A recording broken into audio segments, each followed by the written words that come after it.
Welcome to the Universal Dancer podcast with your host Leslie Zare, author of The Alchemy of Dance and the Alchemia Remedies. Coming to you from Cairo, Egypt, the ancient land of Kem. Journey with us to explore sacred dance, the sacred arts, the mystical and the magical. Join a community of like-minded souls seeking to understand the cosmic dance of co-creation through the sacred arts. Come along and expand your mind, ignite your creativity, and explore something new and something old. Welcome to the Universal Dancer podcast. I'm Leslie Zare, your host, and I have another interesting guest for you today, so let's just jump right in. Carla White Crowe is a professional dancer, choreographer, astrologer, and intuitive spiritual reader. She has spent more than half of her life dedicated to the sacred arts and serving in a variety of spiritual leadership positions, guiding others in their pursuit of a deeper connection with the divine. After graduating from Eastern Michigan University with a degree in dance performance, she founded and ran a nonprofit arts organization called Fueled and Aflame, which at the end of its 20-year lifespan was home to 4 performing companies serving dancers ages 9 through adult. The companies produced spiritually inspired dance works which were presented in schools, churches, and various community events throughout the eastern half of the United States. The organization also held workshops and conferences that provided both technical dance training and education on a wide range of spiritual dance topics. In 2010, Carla expanded her organization by opening a dance studio and dance boutique. Carla is trained in a wide variety of dance styles, but it's the blending of modern dance techniques and spiritual dance practices that fuels her current body of work. Dance is the primary way in which Carla connects and communicates with the world of spirit. The Dancing Oracle combines her love of divination and movement, offering her clients tools and education on how to build a spiritual dance practice, embody the energy of the cosmos, and channel spiritual insights with movement. Carla has spent the last 2 decades offering channeled movement transmissions and simultaneously developing a practice called dance divination to help people interpret those transmissions. She also enjoys leading others in prayer dance and other embodied rituals for both personal and collective healing. Carla is the host of the Spiritual Dance Podcast and is also in the process of publishing a book and an online course on the topic of dance divination. Her dance company is currently being rebirthed to reflect and honor her current spiritual path. Synergy Dance Collective will emerge in the spring of 2024 with the goal of cultivating a community of spiritually minded movement artists who long to serve the world of spirit with their craft. Let's welcome Carla to the show. Hi, Hello. Carla. Hi. Welcome to the show. Thank you. Thank you for having me. Well, thank you for being here. I'm excited to get into our talk. I think we have a lot of overlapping interests, so I'm excited to get into that. But before we do, maybe you can just tell us a little bit about how you first got into dance. What was your exposure? Are you from childhood? I know you studied at university, but when did you first begin? Yeah, I think for me, the earliest memories that I have of dancing are in nature. I grew up near the ocean, and so we spent a lot of time in the water and just feeling the energy moving around me and allowing it to move me really inspired me. Same with being near like a fire, watching the flames dance just kind of lit me up from the inside and made me want to dance alongside it. My father was a musician, and so there was a lot of different music in our house, and I liked different music than he did, but I was always really inspired by all the different types of music that I was exposed to growing up.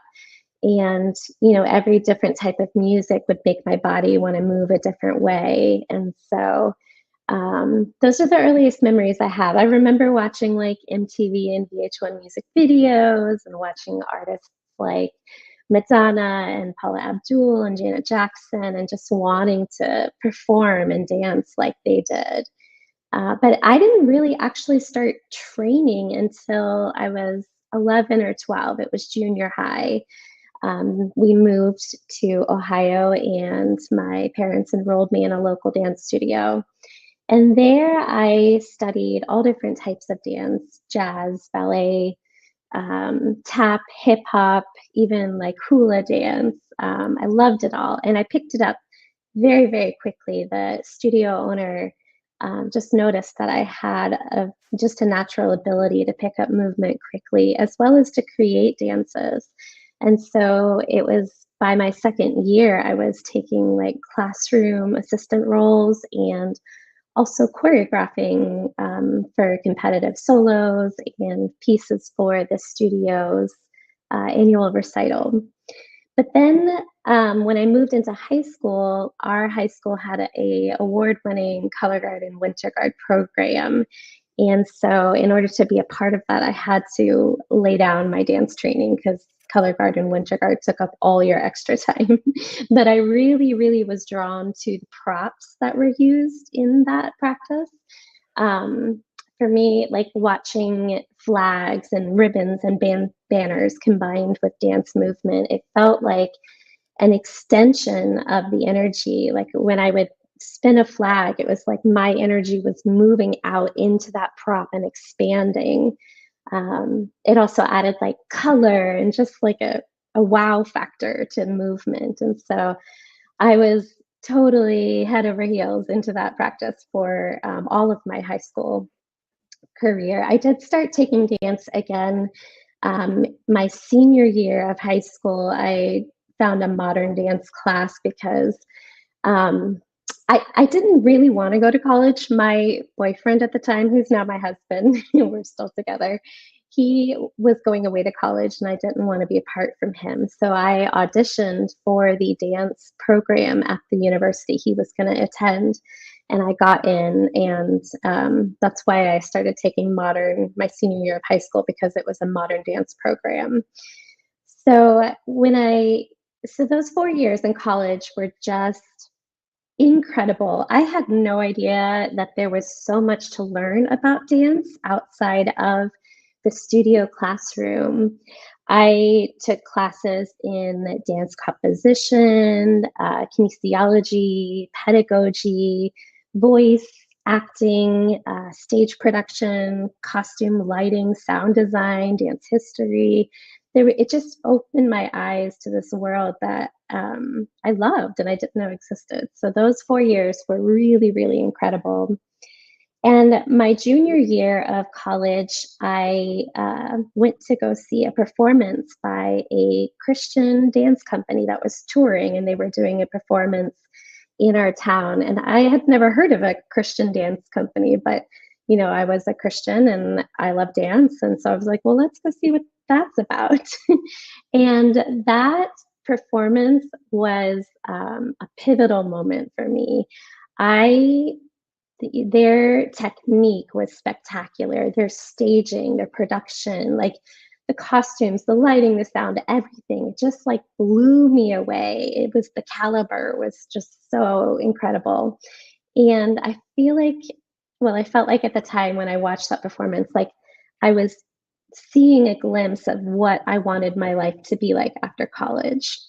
And so as I moved into my senior year of college, I was required to do a research project and write a thesis and do a performance project. And so thanks to this new thing called the internet, it was still pretty early, it was 1999. I was able to search and connect with people all over the world who were combining their spirituality with their artistic endeavors. And I found so many like Christian dance companies and studios and ministries, and just just, it felt like a waterfall of like information coming at me, and all of it really excited me. And so I wrote my thesis on spiritual dance, and I did a mini dance production kind of in a similar fashion to the performance I had seen. That performance was ballet based, and I was more interested in modern and jazz techniques. So my version of it was a little different, but same kind of thing. Like I auditioned dancers, and we did choreography that was, spiritual focus, had a spiritual focus to it. And that production, there were lots of people from the community who saw it and or heard of it. And so after I graduated, I kept getting invitations to come and present that senior project at churches or schools or community events. And the dancers that had danced with me, they also wanted to continue dancing with me. And so it just kind of naturally happened that I formed a dance studio. I didn't really set out to do it. I wanted to do it, but it just kind of all fell into place. And it was such a beautiful, wonderful adventure. And I continued training even after college. I connected with organizations. There was one in Texas, and I continued studying through them. They were professional dancers who were also Christians. And so there was a spiritual focus to the technique that they were teaching as well. So that's kind of how that all started. That's beautiful. Life is so simple if we Yeah. just follow Yeah. where it takes us. Yeah, for So sure. that was your bridge from ordinary dance, let's say, into the transcendent kind of dance. That happened. That's really cool, though, that it happened right at the end of your university career and Yeah. sort of showed you what the next step would be. Yeah. Yeah, I mean, up until that point, dance for me was really about performing and inspiring others with whatever art I presented or created. But after graduation, when I went to Texas to this Christian dance summer intensive, there was a woman there who was teaching a class on prayer dance. And I had never heard of that. And in that class, she explained that she liked to dance her prayers, and she liked to, just connect with spirit or, God, whatever, and express her adoration or express her desires or her petitions through her moving body.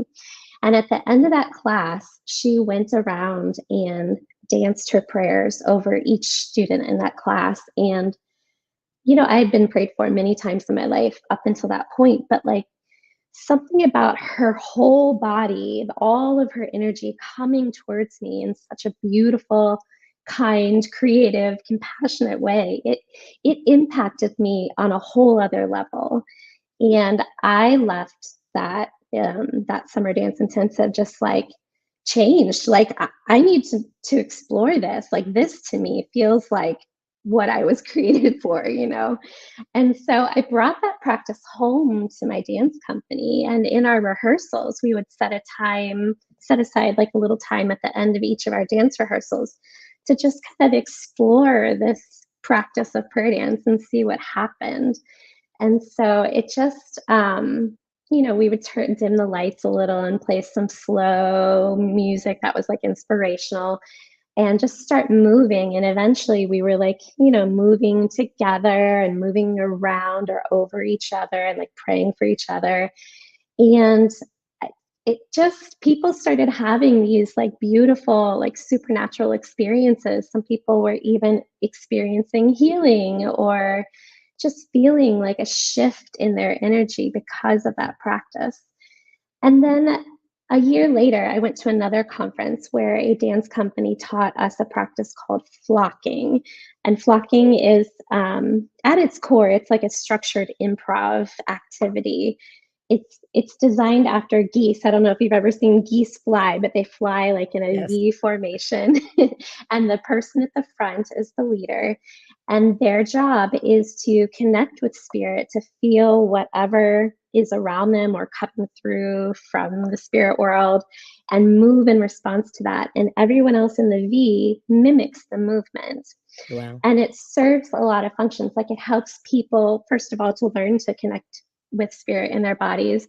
It helps the dancers that are following learn new ways of moving, because essentially spirit is the dance teacher at that point. Um, and this dance company that taught us this technique, they had it down to this like art form where they had built in levels and cues for changing formation, and they could go into like a performance space and dance a whole piece using this technique without any choreography.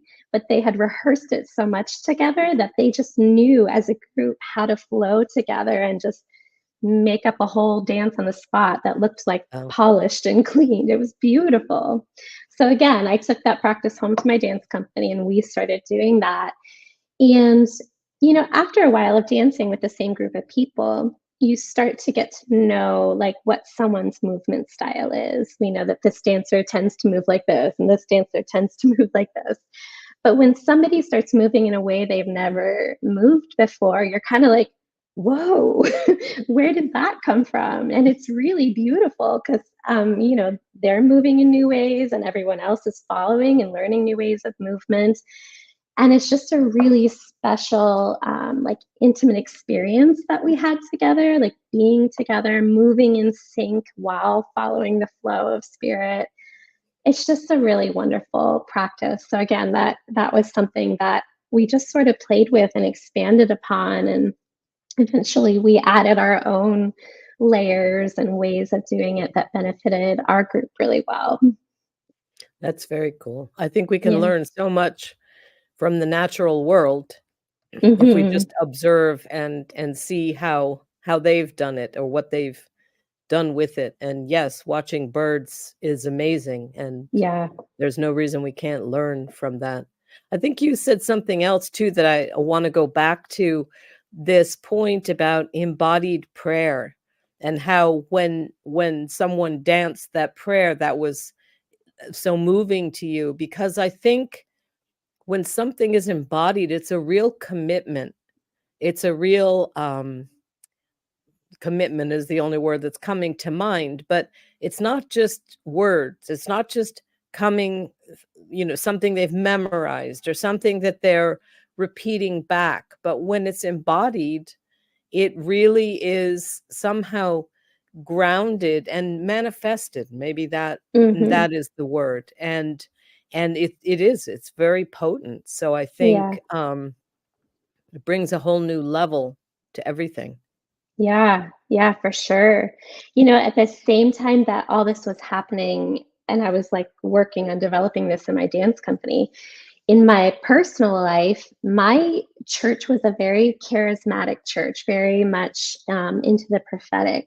And I was on the leadership team, and I was also part of the prayer ministry. And so, like, my church was really supportive of the work that I was doing in my dance company, and they were open to me just like trying it out like after church on the prayer team line and seeing what happened. And so I started praying for people in church with movement, and it just like I couldn't stop it. Like it just came through me. I couldn't like hold it back. It just movement flowed easier than words for me. And, on the prayer team, you're usually paired with a partner, and the two of you are praying together for whoever comes up and wants to receive prayer. And so when I would move, I encouraged the person who was receiving to keep their eyes open and just be open and ask spirit what the movements meant. And also the person that was paired with me was, watching and trying to see if they saw or felt anything while it was moving as well. And, I just saw there were many years that I did this, and it just was so powerful to watch people respond. And it helped the person receiving really to connect into their own like intuition and connect with spirit on their own, because, I wasn't giving them black and Yes. white words to interpret what spirit was trying to say. Like they had to also engage and connect, and also like movement, there's scientific studies that talk about how like a movement message, a visual message, can last longer and can kind of carry more weight than a spoken message. It's easier to hold on to. So, as all this was happening, I was like taking notes and documenting everything that was happening. And eventually, I loved the work that I was doing with my performing company. I loved teaching. At this point, I had opened a studio. I loved running a business. But it was the spiritual discoveries, like this journey that I was on with spiritual movement, that really had my heart, that I really wanted to like pour all of my energy into, because it was inspiring to me. Like it was encouraging my own faith and my own spiritual growth and development. So I really spent a lot of time just documenting, writing down the exercises we tried that seemed to work. And eventually I started teaching classes both in my dance world and also just like in churches with people who were curious about movement and dance and wanted to learn, but they didn't really have a dance background. So I was teaching classes and workshops in both my dance world and my church world to anyone who wanted to learn. And it was just wonderful. There were a lot of it felt different in either of those worlds. And in general, I always feel like I had come up against the dance world had feelings about the spiritual world. And I'm trying to find my words here. Like, I saw the value in the spiritual dance world. I saw the depth and the meaning and the power that could come from that practice. And I wanted everyone to experience that, but I had dance friends who were like, well, but they're not trained, and that's not valid because they don't have the training or the know-how to do that, And so I was always trying to like blend those worlds and bridge that gap, because I feel like people can benefit from both. And so, the tagline of my dance company eventually became teaching dancers how to worship and teaching worshipers how to dance. And so that kind of became like a secondary mission for me for a while. That's beautiful. And yes, I think that that's true. And I think that that's something that's limiting from the spiritual aspect, is that often people don't move because they think they're not dancers, as if you have to be a professional or trained dancer. And I Right. really do think that dance was our first religion, that is how we worshiped. And somewhere along the line, well, I guess, again, in patriarchal societies, there's always the hierarchy. So there's always that you're the expert or not. So Yeah. I suppose that's where that comes in. But it's great to be able to bring it back to the masses. Yeah, for sure. So the dancing oracle, tell us what that is Yeah. and how you So help your clients. yeah, as my spiritual path kind of changed around the pandemic, I started to explore things like astrology and tarot, things that I had been interested in as a child or, in junior high, but like just really felt drawn to reconnect to those practices. I did an intensive 3-year study in astrology and started working with tarot. And as I was working with tarot specifically, I was noticing, some like it all comes down to the language of energy for me, astrology and tarot both, and the elements. And I was going back to what I had learned in my dance composition classes in college, all the different layers that go into dance movement. There's shapes and levels and speed and direction and focus and body parts and how you travel through space. There's all these layers. And in studying tarot and astrology, I could find correspondences for those things.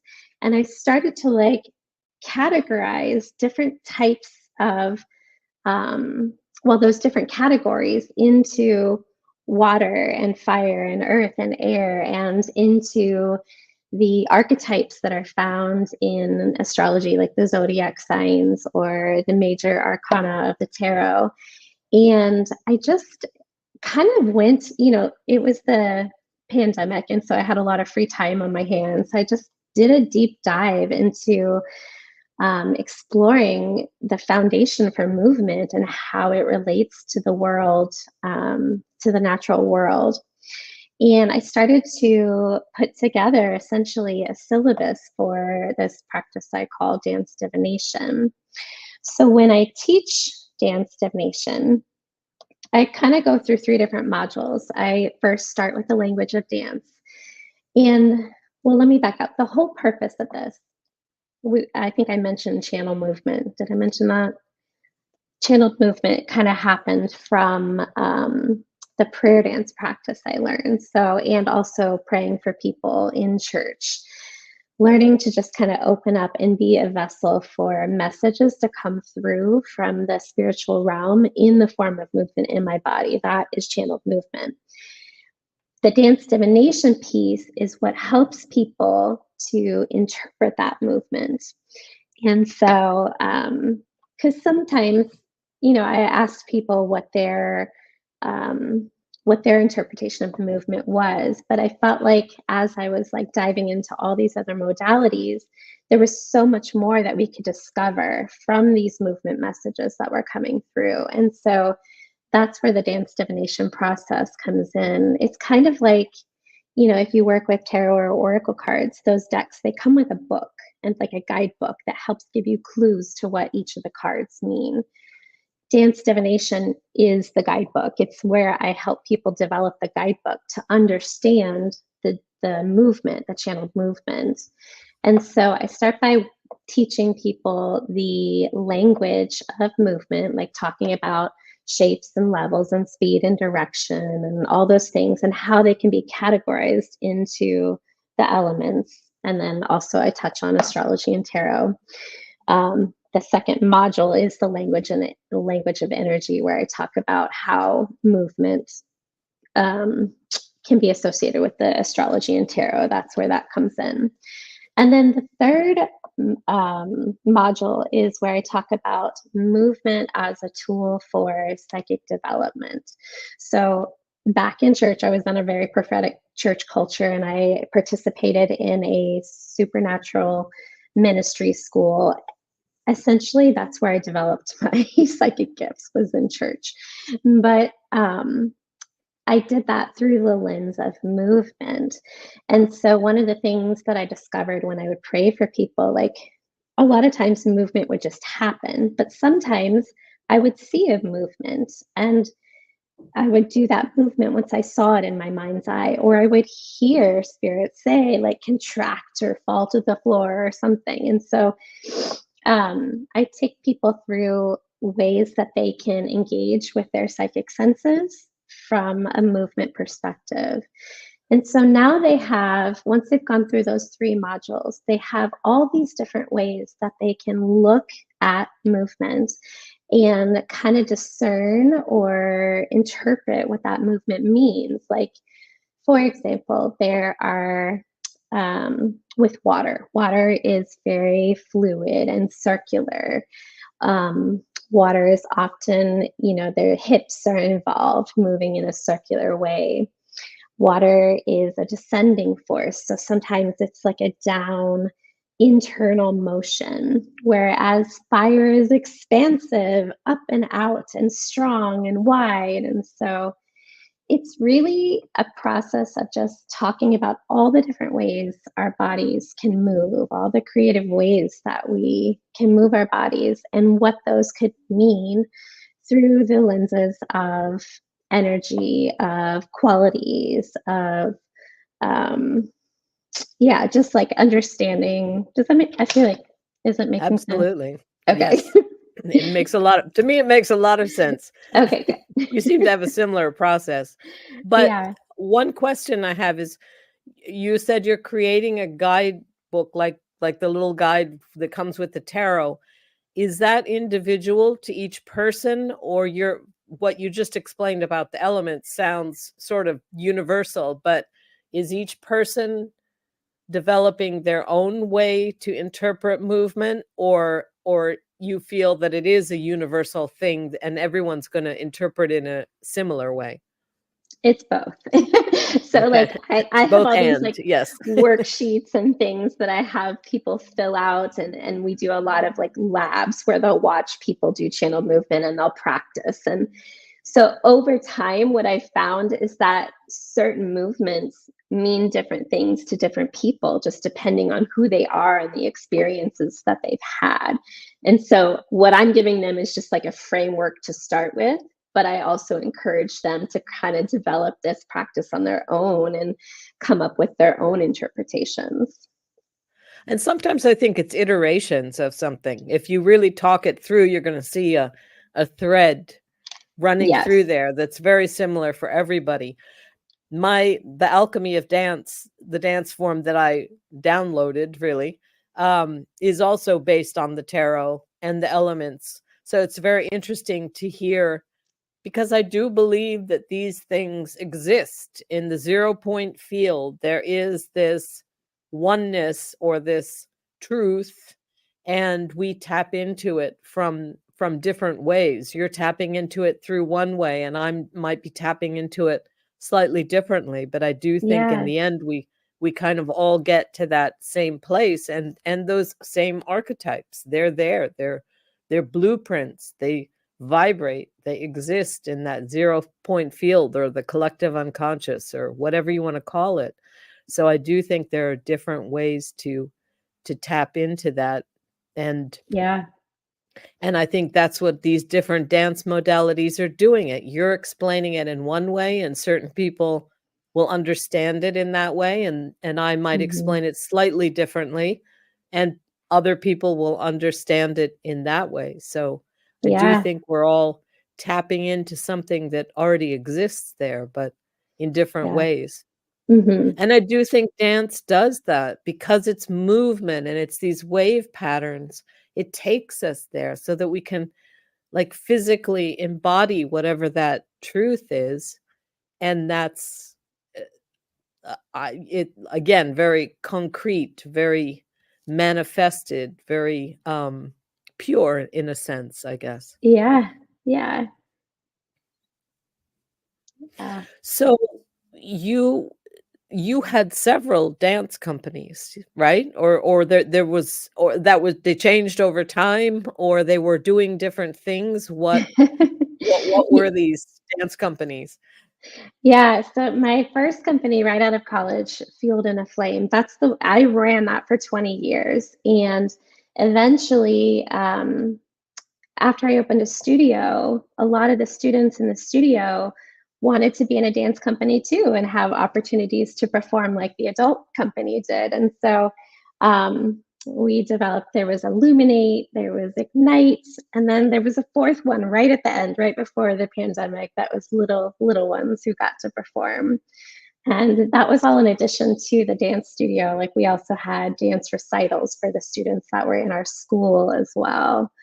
So yeah, and we had a dance boutique, it just grew to something so big. Like I never imagined myself running all that, but it was so, so wonderful. I loved it.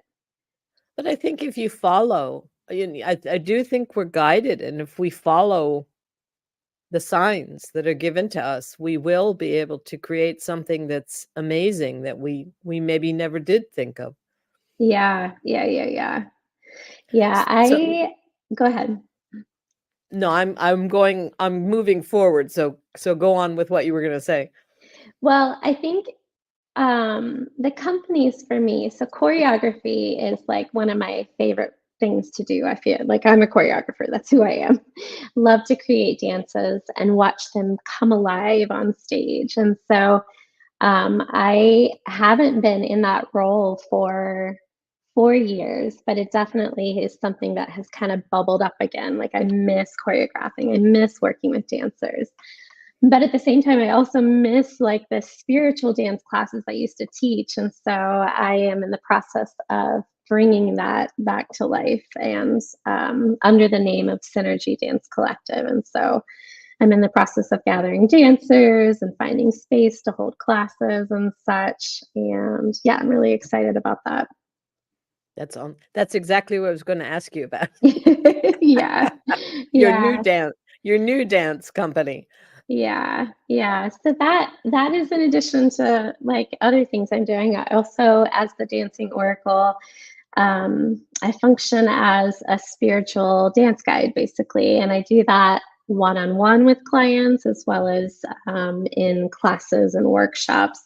So one-on-one, what that looks like is I'm trying to help people find a more embodied version of spirituality and using movement and dance to do that. And that's kind of one thing I wanted to make a distinction.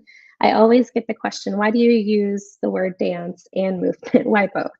And to me, they mean two different things. They're two different types of energy. And especially in light of the work I do, I feel like understanding the difference is really important. Like it's the foundation to moving into the other practices that I teach.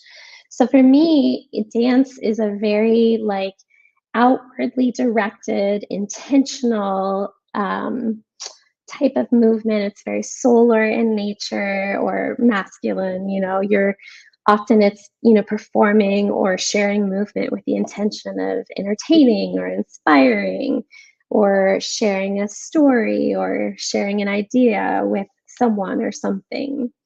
Whereas movement to me, like if you look up the definition of movement in the dictionary, it talks about changing your position or having your position be changed. And that latter part is what I really kind of held on to, because movement for me is an internal, it's being open to the energy that is coming towards you. It's receptive, it's lunar or feminine in nature. And so when I teach people how to build a spiritual dance practice, I have like a 3-step process I use called receive, repeat or reflect, and then respond. And so we start with that receptive piece with movement, with connecting to the spiritual world and allowing your body to just move in response to that. It's kind of like, I always use this ocean analogy. Like if you're in waist deep water in the ocean, you can feel the currents and the tides moving you in your body. Unless you resist it, your body is going to naturally move with that energy. But say the waves pick up and you need to get to shore, then you're going to move externally with intention to get to shore. Like that's your externally directed energy, your action with intention. So that's the dance piece for me.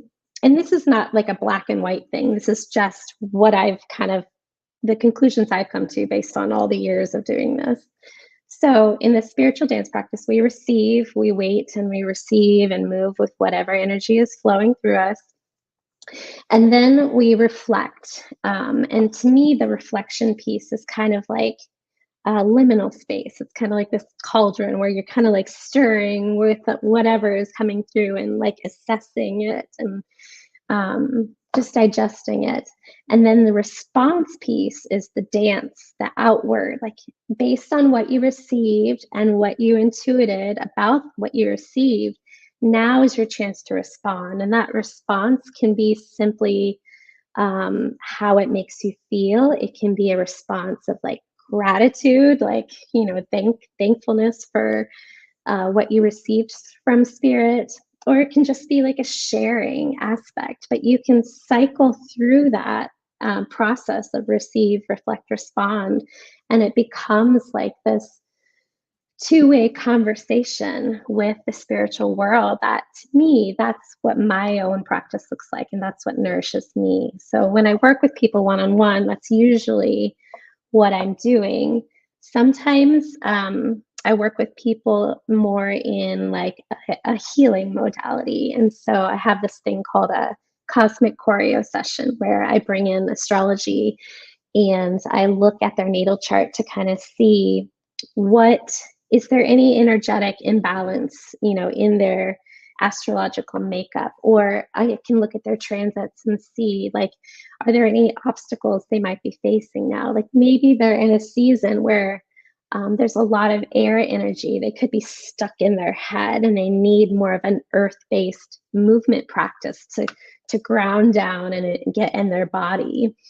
Or, maybe they're feeling all their feelings, but they need to take action and move forward, and they have things they want to do or create, but they're struggling to get out of this stirring of emotion that's kind of like, they're drowning in or something. And so I'll create maybe a fire or an air-based sequence that they can embody as like it's kind of like mantra, like, speaking mantra Mhm. to help you get into the right alignment to flow in the way you want to flow. But these are like choreographed sequences. They're like movement mantras. And so the client can take those movement mantras and just repeat them as often as they need to help them move through whatever stuck energy they're stuck in. So, yeah, that's kind of the That's work I do with beautiful. people one on one. Yes, and I love your distinction between dance and movement because I think it does have a slightly different feel, but it's hard to explain. I think you explained it very well, Oh, good. the way you describe it. So, yeah, that Yeah, was beautiful. Yes. good. And I also think that for some people, I mean, it's nice that you have this choreography that other people can use or that you create for someone because I think some people, and I think it's very few people, just can intuit what that is. Like, will just download, this is what I need to do. I guess that's what makes you the choreographer. And some of us are just able to choreograph a piece for ourselves for what we need in that moment, and other people aren't. And I guess when I first started teaching, I thought everybody could do that. So Yeah. it was always like, well, you just listen to the music and you hear that do you hear that? That's this. And do you hear that? That's this. And then later I realized no, other people don't hear that or don't perceive it that way. So I think it's good to be able to give somebody something more tangible maybe and say, okay, this is what you need at this moment. And I would imagine that the more that they do that and the more that they work with those things, that then at some point probably they can create their own choreography because they will understand it on some other level, just having done it and having worked through you, letting you be the channel first and then allowing them maybe later to be the channel. They maybe that is something that we learn or that we can learn. And obviously it's not something that everybody has, but I think that we can learn it. I think we can become more familiar with that and more familiar. To me, different instruments sound like different elements, but Yeah, probably they don't to everybody. So right. everything is different. Some things are very easy for some people and they aren't for other people. So I think Yeah. that's wonderful to give them movements for specific things so that they could learn that. They can walk that path and then become familiar with whatever it is. Yeah, it kind of came out of, so when I started teaching prayer dance, specifically in church environments, like not in my dance world, but in more of my church world, I had people come to class who had never taken a dance class before. And so asking them to just start moving with the energy of spirit, they're just sort of like, huh? Like, What does that they mean? Uh-huh. needed a structure. They needed, Yes. and I call it training wheels. And so what I Yes. ended up doing is when I would teach prayer dance, what I would do is start with a sequence, like maybe a minute long sequence. I would say, okay, let's do this. And then when the sequence was done, I'd be like, now just dance freely. Like, and it just helped them to start moving. It gave them just a little bit of a structure to help them feel Yes. safe to move their body. And usually that was enough to allow them to explore moving freely. So to me, that's one of the benefits is choreography is like for some people, they need like Yes. that structure. They need ideas before they can tap into their own creativity. And it also, choreography allows you to really discover new ways of moving that you might not have discovered. When I was in my younger years, I tried to go to as many different dance classes with as many different teachers as I could because everybody moves differently. And the more classes that I took from different styles and different teachers, the more tools I had in my tool belt that I could pull from when I wanted to move freely. Like it was giving me greater access to my body because I had experienced all of that. Also in like a corporate worship setting or a collective like spiritual movement setting, I love watching people move freely in their expression, but when you come together and you move in sync with other people in a spiritual manner, like having a spiritual focus, it's like it's like throwing a boulder in a pond rather than a pebble, and like the ripple effect of the energy is amplified because everybody is moving in sync and like amplifying that energy together, and the experience of that, like for me, for myself, it's just incredible. Like there's nothing like it. And so I love to gather with people and do like the flocking exercise where we all move together in sync just because it feels amazing and I can really tap in, more deeply in a spiritual way. So, yeah. Yeah, I think both things are important. I think it's important to dance in a group. And as you said, feel the energy of the other people and that collective feeling. But I think it's also important to dance alone. Yeah. And a lot of people don't do that, but there's a level of quiet or stillness that you don't get it in a group. And that's one reason that I started teaching online, because I felt that the dance is a spiritual practice, the foundation course, if they did it online, they would be alone. They would be in their Mm, homes, they would be doing it, and they would have that experience of dancing by themselves and being able to really connect without an audience or without other people. But I think both those things are really important, because yes, dancing with a group is a completely different energy, and I think it's nice if we can experience both of those things. I do think they benefit us in completely different ways. But I do think it's also important to have that moment alone with the divine where you can yeah. communicate without anybody else around. Yeah.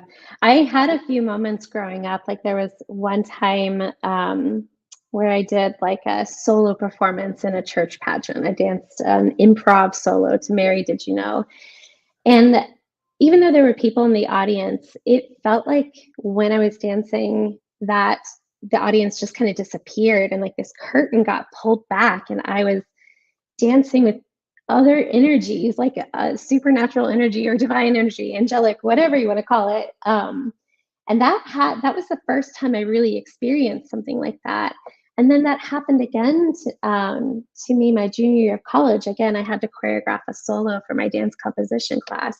And when I stepped on stage to do that solo, the same thing happened. It was like the audience disappeared and I was transported to a different realm. And both of those experience, obviously propelled me into wanting to explore spiritual dance. But so much of my life after that was in the dance world. And then when the pandemic happened, and we were in lockdown, I wanted to keep dancing. I was also in this like limbo place where my spiritual path was shifting. And I found, I think you interviewed her on here, Tony Bergen's The Journey Dance Yes. Community. And they had a weekly online class. And so I went up in my attic and I like once a week I would dance. I was online with people, but really it was just me in my attic. And so that it's just been in the last 5 years that I've really started to explore dance on my own, partly because again, we were in lockdown and I couldn't dance with anyone. Uh-huh. And I think those explorations, were really vital to helping me grow and develop all the stuff that I'm doing today, for sure. It brings in a whole different dimension. Yeah, And I think absolutely. we know what that's gonna feel like, but you really don't until you do Right? it, and you really are alone in the room. You don't. Yes. I think it does a lot. For me, I'm never dancing alone. I always feel, if I'm alone in a room, I always feel those other energies, and I always have. And, um, so, it's very personal somehow. I don't know. I guess I feel like I want to be alone Yeah. with those energies or something. I don't know what it is. I mean, I enjoy dancing in a group as well, but it is Yeah. definitely a different experience to have Yeah. non-human energy or whatever you want to call it in the room Yeah. with you. Yes. Absolutely. Yeah. Well, thank you, Carla. Thank you for sharing all your experiences with us. You said you're developing new classes. Are those going to be in-person classes? Or they're going to be online classes? Or what type of classes are you doing in the future? Right now, the classes and workshops are mostly in person in the Dayton area. I am working on an online course on dance divination, and I'm hoping that'll be out by this summer, as well as a book. I'm in the process of Yes. writing a book about that. But yeah, the classes are kind of in junction or together with the Synergy Dance Collective, the launch of my dance company. And so I'm trying to teach both with dancers for the company, but also offer it to anyone else who wants to learn and move with me in that way. Beautiful.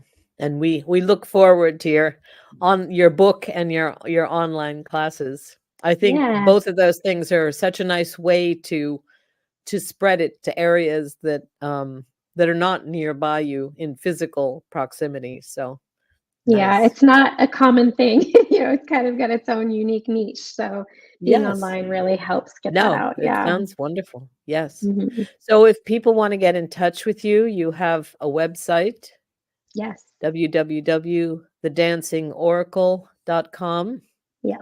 and you're on Facebook at The Dancing Oracle, Instagram at The Dancing Oracle. So there are many ways to connect Yeah. with you, and I hope people will do that. So thank you. Yeah. Thank you Thank for being you. here today and Thank you sharing for your having wisdom me. with us. Thank you. Yay. And thank you to all the listeners for being here.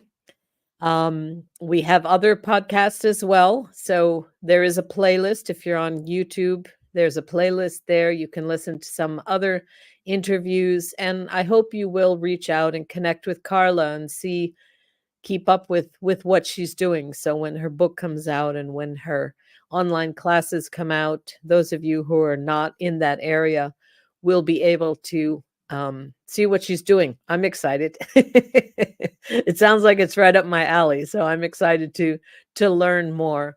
And if you want to get in touch with me, my website is universaldancer.com. And I have a very basic Dance as a Spiritual Practice foundation course in my school, universaldancer.thinkific.com.